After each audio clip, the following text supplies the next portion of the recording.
Hey everybody, today I wanted to share a wonderful sweet recipe with you. We're going to make it in the oven. This is my take on an Egyptian dessert.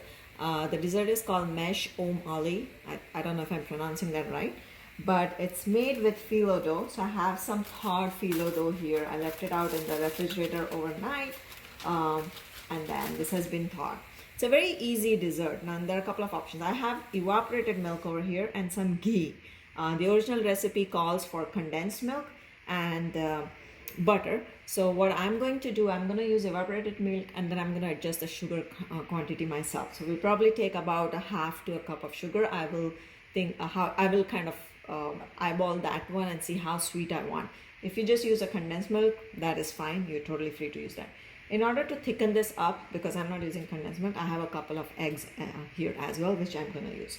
So first, what I'm going to do, this dessert is kind of done in two parts. I'm going to just kind of spread the ghee at the bottom of my baking dish here. So you can take your 13 by 9 inch baking dish.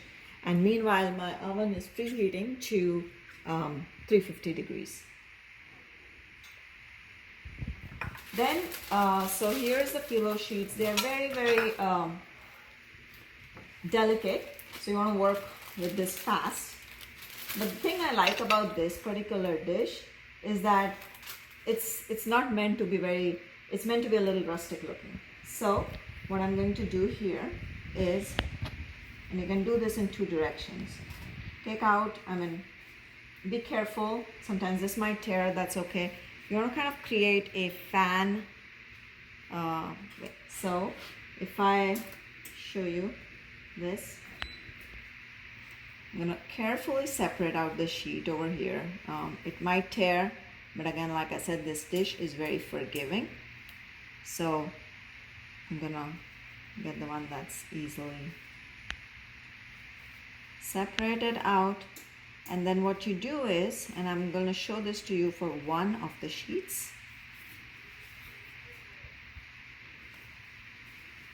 You take the sheet and you do this kind of an action like you're folding out a fan.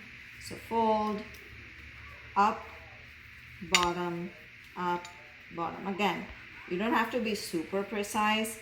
What you're trying to do is like create these lines and wrinkles and then just leave it here. So I'm going to do that with all of these sheets and line the whole baking dish up. So I got all of my sheets, you have to work through this quickly. So it's all lined up. Now, you saw I only took one roll. Generally a packet comes with two, but you only need one roll. Now what I'm going to do is spread all of this ghee on top of this liberally. So I'm not going to pour it. Just to make sure that I kind of cover each of these because I don't want any of the phyllo to stay dry. So kind of just covering, and then all of these wrinkles, as I call it, they look so beautiful. So this is going to be nice and brown, and you want the butter or the ghee to kind of also like go through these folds in here. So once I get some of the tops done, I'm gonna add the remaining, kind of like drizzle it all along, or maybe like just use my brush. But I want to make sure, and again, you might need a little bit more butter here. I think I started out with at least 3 tablespoons of ghee, so I would at least go with that.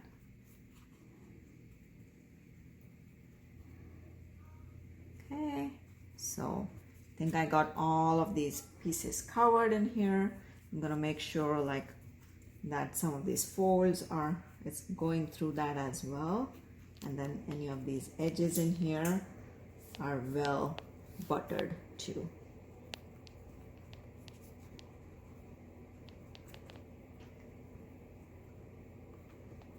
Okay.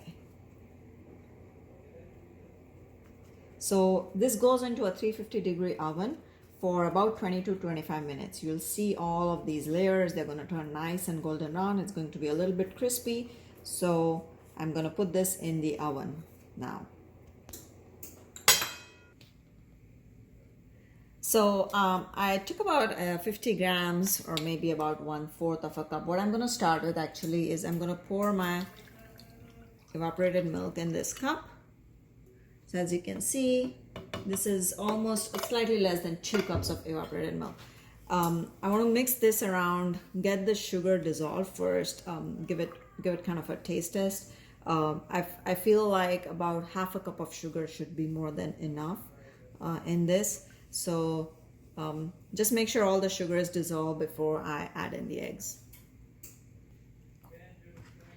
So now that the sugar has dissolved, I'm gonna just add in the egg over here. So let's do this. I'm gonna first crack the egg in this bowl, just so that I don't get any shells in there and then I'll have a hard time fishing it out.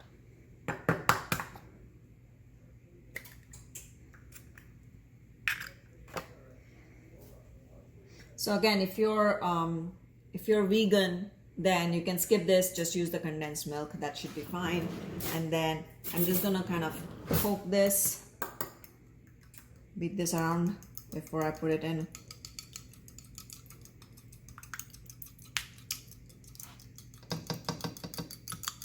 Just adding in.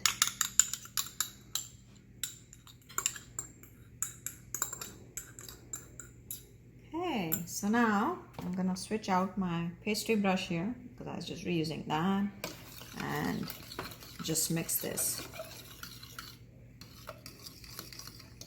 So I want to make sure this kind of mixes in nicely, and it's still not going to, obviously it's not the consistency of a condensed milk, but I don't care about reducing this because once the sheets come out after the 20-25 minutes of cooking time, we're going to add this and put it back in the oven. So let me we'll come back and see what to do next. Okay, so after 25 minutes, this is coming out of the oven. This is what the sheets look like. They should be crispy and kind of browned up. So now I'm going to add the evaporated milk and egg mixture. You just really just want to kind of drizzle it.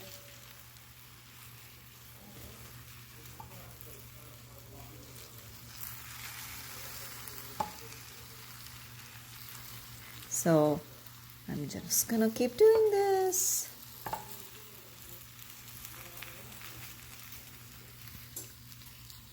This is going to be kind of like, you know, a milk custard as you're doing this. If you just do it with the condensed milk as well, I mean, you essentially are, it's like a milky cake, you know, whatever you want to call it. But as you can see, I'm almost trying to like cover every edge of this with the milk. So there you have it. I'm gonna pop this back into the oven for at least 10 minutes. I want to make sure that the milk egg mixture, like the custard itself, gets set. In the meantime, I'm gonna kind of like ground up some nuts. You take some pistachios, almonds, pecans, whatever you want, because we're gonna garnish this with the on top with this. You can there are a couple of more options in terms of, you can drizzle a little bit of honey on top as well. So first things first, let's get this back in the oven. So here's the final look for this dessert. I kept it in the oven for 20 additional minutes just because I wanted actually it to be a little bit more brown on top. So this is lovely. Just garnish it with some nuts and enjoy you can enjoy it cold or at room temperature, however you wish. Thank you so much for watching. Bye.